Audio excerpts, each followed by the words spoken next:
ek is weer terug om nog 'n paar refleksoefeninge saam met julle te doen. Ek hoop julle het die vorige keer geniet en dat julle hierdie paar oefeninge weer saam met sal doen.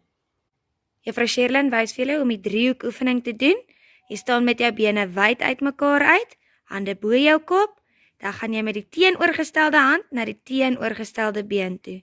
Stadig op en dan met die ander hand na die ander been toe.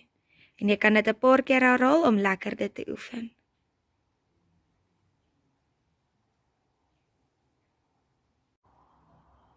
Ons doen nou die 5-ster oefening. Jy strek jou handjies lekker uit, jou vingers reguit, styf uit. Dan gaan jy stadig jou vingertjies al die pad binne toe vat en hulle teen jou palms vasdruk op jou hardste soos wat jy kan. En dan hulle weer uit buitentoe strek.